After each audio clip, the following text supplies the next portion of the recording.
नमस्कार। शोमर तुड़ी एनालिसिस में आपका स्वागत है। आज मैं उस बात पर चर्चा कर रहा हूं जिस बात पर मैं लगातार चर्चा करते आया हूं कि जैसे जैसे 2024 के लोकसभा के आम चुनाव नज़दीक आएंगे वैसे वैसे जो है टूल किट गैंग सक्रिय हो जाएगा। मोदी जी के खिलाफ, मोदी जी को बदनाम करने के लिए पूरा टूल किट गैंग इकट्ठा हो जाएगा और हर दिन इस टाइप की चीज़ें होती रहेंगी। अभी मैं सिर्फ इस एक हफ्ते की बात कर रहा हूँ। इस एक हफ्ते में जो घटनाएं घटी हैं उनके बारे में जिक्र कर रहा हूँ। इस हफ्ते में 3 घटनाएं घटी। एक तो जो है बीबीसी ने एक डॉक्यूमेंट्री बनाई और उनके ब्रिटेन के कोई राजनयिक थे, उनके रिपोर्ट के आधार पर वो डॉक्यूमेंट्री बनाई है जो लीक कर दी गई या सर्कुलेट किया गया। तो ये वो घटना है 2002 के जो गुजरात में दंगे हुए।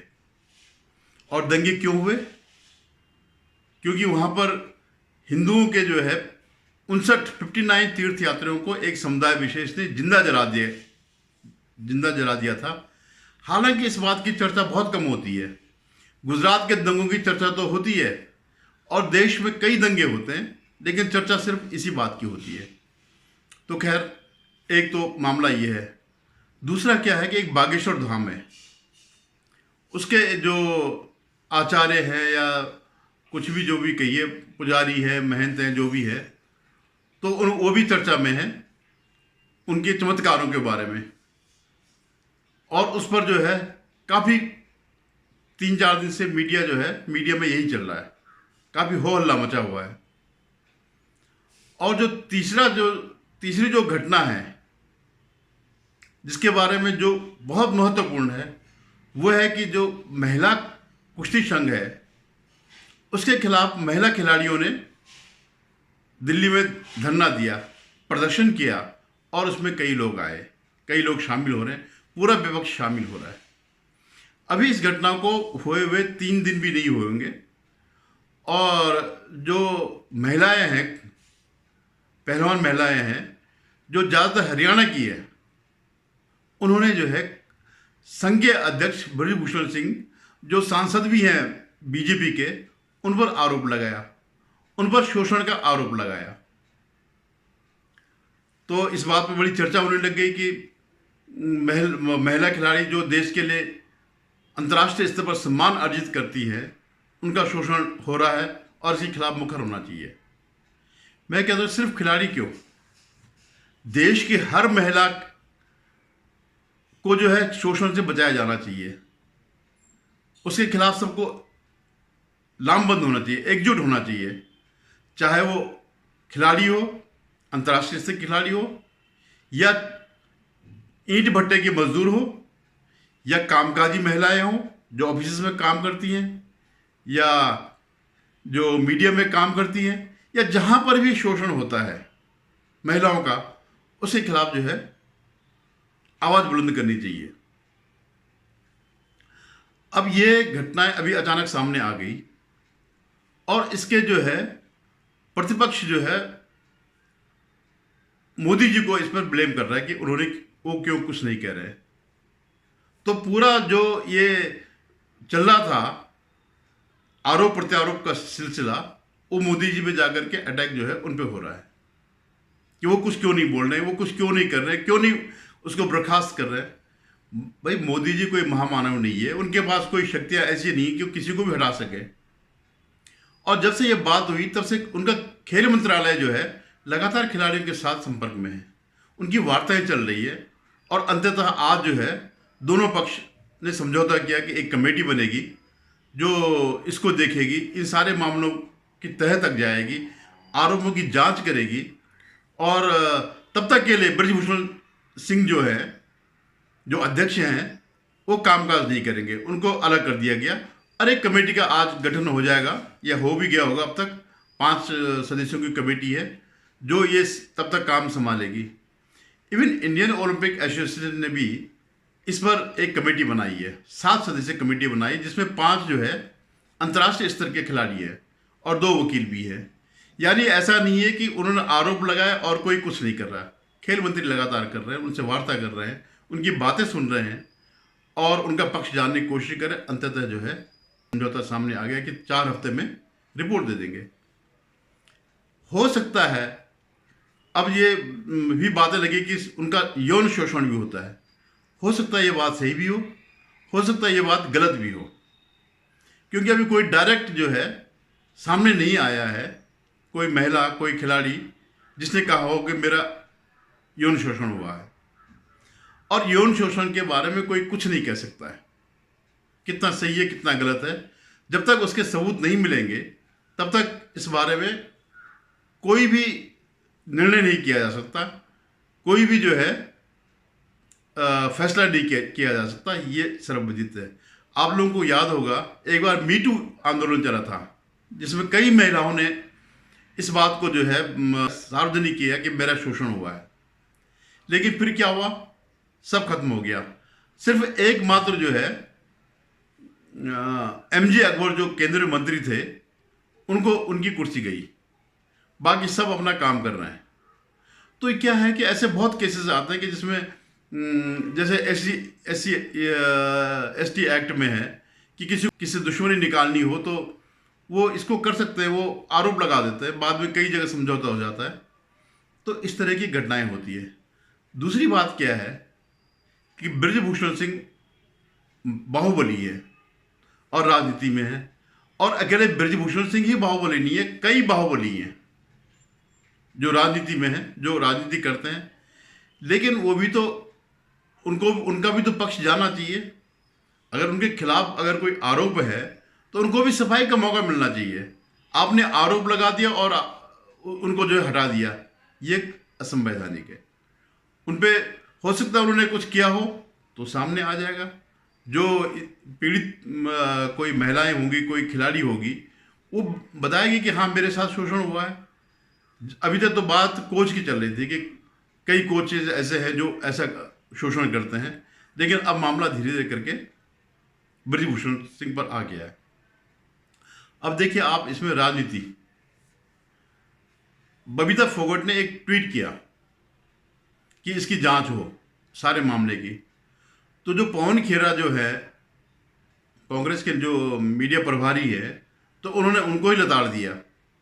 उनका कहने का मतलब ये था कि जांच नहीं हो, सीधे सीधे बृजभूषण सिंह को जो है फांसी पर लटका दिया जाए। इसके बाद दूसरे कांग्रेस की आ गए विजेंद्र सिंह। बहुत से लोग सोशल मीडिया में जानते होंगे कि वो सोशल मीडिया में एंटी मोदी विचार रखते हैं और हर चीज़ पर सही हो गलत हो अपना जो है विरोध करते रहते हैं। वो भी बीच में कूद गए। हालांकि वो बॉक्सर है, लेकिन उनका इससे बहुत ज़्यादा संबंध है। लेकिन चलिए हम मान लेते हैं कि वो खिलाड़ी हैं और खिलाड़ी के पक्ष में आ गए। लेकिन ये भी एक राजनीति का एक हिस्सा है। अब क्योंकि एक कोई मामला उबल रहा है और इस देश में खत्म होती एक पार्टी है, खत्म होती क्या, खत्म हो चुकी ऑलमोस्ट पार्टी जो है सीपीएम पार्टी, तो उनकी वृंदा कारंत भी जो है वहाँ कूद गई। वो जो बड़ी सी गोल बिंदी वाली जो है वृंदा कारंत जी जो है, वो भी उनके मंच में पहुँच गई। अब क्या हुआ कि जो पुनिया हैं उन्होंने उनसे रिक्वेस्ट से कहा कि आप देखिए, ये हम इसको राजनीति का अखाड़ा नहीं बनाना चाहते हैं, ये हमारा फेडरेशन का और खिलाड़ियों का मामला है, इसमें हम राजनीति नहीं चाहते हैं, आप मंच से चले जाए। तो काफ़ी देर तक ये जो है बहस होती रही कि जो है मंच पे रहेंगी या नहीं रहेंगी। तो वो कह रहे नहीं हम समर्थन, उनका ठीक है समर्थन है, आप मंच से जो है उतर जाइए, सामने बैठिए। तो इस ढंग से जो है समझा जा सकता है कि किस तरह राजनीति होती है। आपने देखा होगा राजस्थान में महिलाओं पर बहुत ज़्यादा अत्याचार होता है, लेकिन कोई नहीं बोलता है। उनका बहुत शोषण होता है, उनके खिलाफ जिहाद होता है, लेकिन उनको कोई नहीं बोलता है। वहाँ पर ना वृंदा कारंत आती है, ना कोई कांग्रेसी बोलता है, ना कोई जो ट्विटर पे अम्बेडकरवादी हैं वो बोलते हैं। देखिए इस मामले में सब, अगर बीजेपी का कहीं भी नाम आ गया तो सब के सब कूद पड़ते हैं। मतलब उनके लिए जो है ये वो नहीं है, शोषण का मामला नहीं है, इनके लिए राजनीति का मामला है। आपने देखो कई दलित महिलाएं या एसटी महिलाओं को जो है लव जिहाद में मारी जाती हैं, वहाँ पर ये लोग नहीं दिखाई देते, अम्बेडकरवादी जो है, लेकिन सोशल मीडिया में आजकल वो बड़े वो चल रहे हैं। और दूसरी बात क्या है कि आप उन मोदी जी पर आरोप लगा रहे हैं जो महिलाओं के इतने पक्षधर हैं, जो बेटी बचाओ और बेटी पढ़ाओ के वो है, जो बेटियों को आगे बढ़ाना चाहते हैं। इसमें ही जो है, जो देश फोकट जो भी है कि मोदी जी ने हमारा जो है उत्साहवर्धन किया, वो उनको वो नहीं मिल पाया था, पदक नहीं मिल पाया था, लेकिन उसके बावजूद जो है उन्होंने उनको जो है सहानुभूति उनके प्रति प्रकट करी, उनका आत्मविश्वास बढ़ाया, और उन्होंने कहा कि मोदी जी ने हमारे लिए ये किया। और ब्रजभूषण हमारे अगेंस्ट ऐसा कह रहे हैं कि उन्होंने कहा कि खोटा सिक्का है, और खोटा सिक्का क्या होता आप लोग जानते हैं। तो खिलाड़ी तो कहीं भी नहीं कह रहे हैं कि इसमें मोदी जी का हाथ है या बीजेपी का हाथ है, वो तो एक व्यक्ति के बारे में कह रहे हैं। लेकिन उस व्यक्ति के बारे में, क्योंकि वो एक पार्टी से संबंध रखता है, तो विपक्ष क्या चाहता है कि उसको तुरंत फांसी हो जाए। भाई जो है कसाब को भी जो है 6-7 साल लगे उसको फांसी होने में।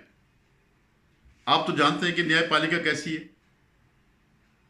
और दूसरी बात है, ब्रजभूषण सिंह का भी तो पक्ष सुना जाना चाहिए। वो भी तो इसी संविधान, उसी भारत के एक नागरिक है, उनको भी उतना ही अधिकार है अपना पक्ष रखने का जितना अधिकार किसी और को है। बाहुबली होने के बावजूद जो है उनका ये अधिकार है। तो कुल मिलाकर के क्या है, अब प्रशांत भूषण भी कूद गए हैं, उन्होंने भी सीधा जो है तंज जो है मोदी जी पे कसा। तो आप, ईमानदारी की बात यह है कि आप जो है शोषण के खिलाफ नहीं है, आप जो है बीजेपी के खिलाफ हैं, और आप ये जो है एक टूल किट गैंग जो है इस मामले में सक्रिय हो गया। तो अब मैं दूसरे मुद्दे पे,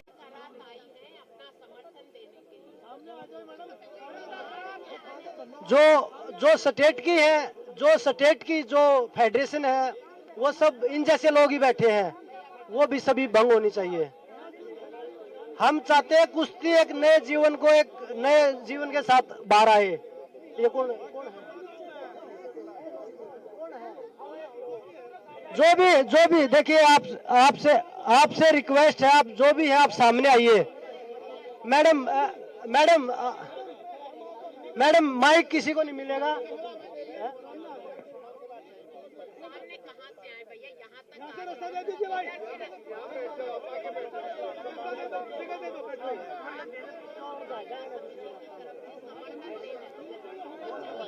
जी मैडम प्लीज, आपसे रिक्वेस्ट है मैडम, प्लीज आप नीचे आ जाइए। मैडम प्लीज, आपसे रिक्वेस्ट है मैडम, प्लीज इसको राजनीति मुद्दा ना बनाइए प्लीज। आप नीचे चले जाइए प्लीज मैडम, नीचे चले जाइए प्लीज। आपसे हाथ जोड़ के रिक्वेस्ट है, आप सामने आ जाइए मैडम प्लीज, आपसे रिक्वेस्ट है। ये खिलाड़ियों का धरना है। ये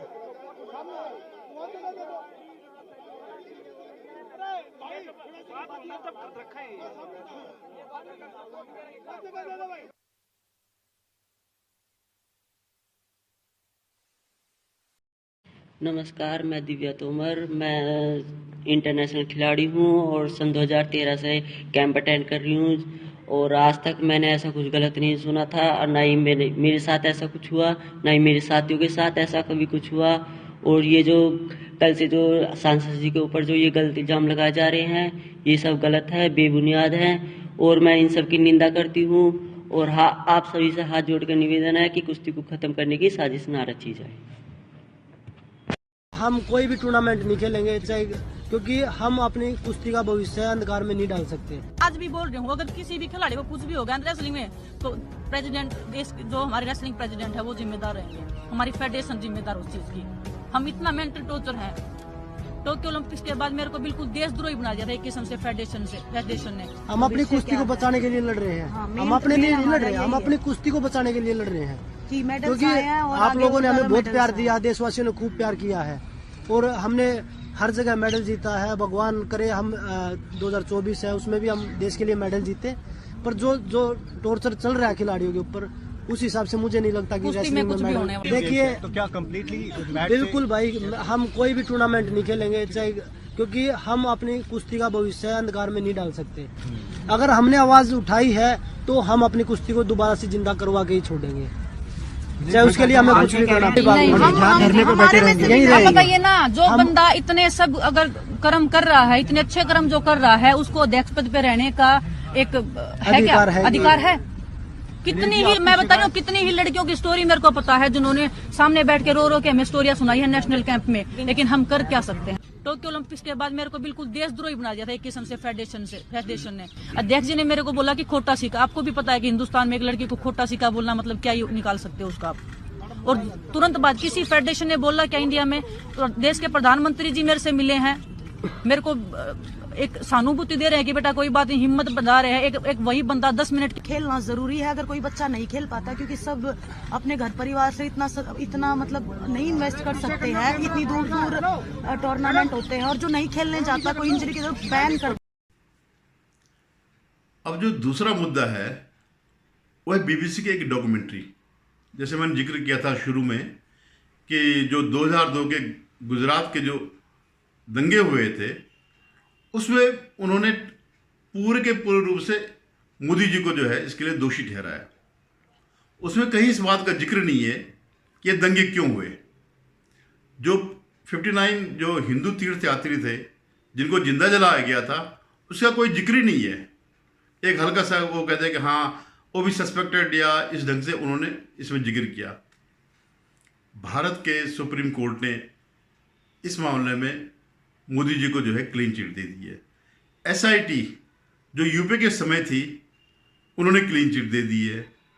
और ये तथ्य सार्वजनिक है कि ये उन्होंने पूरा प्रयास किया, फौज मंगाई, पड़ोसी राज्यों से भी पुलिस की हेल्प मांगी, जो पड़ोसी राज्य कांग्रेस शासित थे, लेकिन उन्होंने नहीं भेजी। तो मतलब ये स्पष्ट था कि कांग्रेस का ही कराया हुआ ये दंगा था। वो नहीं चाहते थे कि मोदी जैसे व्यक्ति जो है, क्योंकि उनको लग रहा था कि मोदी एक दिन जो है कांग्रेस की कब्र खोद देगा। तो इस डॉक्यूमेंट्री वही बातें कही जो राणा आयुब कहती थी, या संजीव भट्ट जो जेल में है, आजीवन कारावास भोग रहा है, या तीस्ता शीतलवाड़ है, या आकार पटेल जो एमनेस्टी इंटरनेशनल के इंडिया चैप्टर के अध्यक्ष है, जो आज भी बेचैन है। तो वो पूरा गैंग जो है उन्हीं की बातों पर, उन्हीं के कहे पर जो है ये डॉक्यूमेंट्री बनी। कोई भी तथ्य उन्होंने, कोई भी प्रूफ नहीं दिया कि हाँ ये ऐसा हुआ। तो बीबीसी का तो ये एक ये भी टूल है, और ये अंतर्राष्ट्रीय टूल है। जैसे न्यूयॉर्क टाइम्स है, या 2-3 ऐसे हैं अखबार भी है जो पैसा दे करके छाप देते हैं। जैसे केजरीवाल के छपते कि वर्ल्ड की बेस्ट एजुकेशन पॉलिसी जो है दिल्ली में है। और अभी आप देखिए इस तरह की जो है कई चीज़ें सामने आएंगी, बहुत चीज़ें सामने आएंगी, जिसमें कुछ ना कुछ जो है ये 12-14 महीने तक जो है नाटक चलते रहेंगे। पूरी कोशिश होगी कि अराजकता फैले। अभी तो यूनिफॉर्म सिविल कोड पर शांति है, लेकिन जिस दिन ये बिल भी आएगा यूनिफॉर्म सिविल कोड का, उस दिन आप देखिएगा क्या हंगामा मचता है। या जिस दिन CA के जो कानून बना है उसके नियम बन जाएंगे और वो लागू होना शुरू हो जाएगा, तब ये स्थिति आएगी। या जो है विदेशी घुसपैठियों का मामला, उस पर कोई कानून बनेगा, वो जो नेशनल सिटीजन रजिस्टर है उसमें कोई कानून बनेगा, तब आप देखिएगा इस देश में क्या होता है। तो आप ये 10-12 महीने तक जो है ये सब देखते रहिएगा, ये नोटंकी होती रहेगी। लेकिन अगर देश को आगे बढ़ाना है, विश्व की शक्ति बनना है, नंबर 1 बनना, नंबर 2 बनना है, तो इस सरकार को मजबूत कीजिएगा। मोदी जी का व्यक्तिगत कोई फायदा नहीं है, उनका कोई परिवार नहीं अपना जिसके लिए वो करेंगे। वो अगर कर रहे हैं इस देश के एक एक व्यक्ति के लिए कर रहे हैं। धन्यवाद। अगर आपको मेरा वीडियो पसंद आया तो इसे लाइक करिएगा, शेयर करिएगा और सब्सक्राइब करिएगा।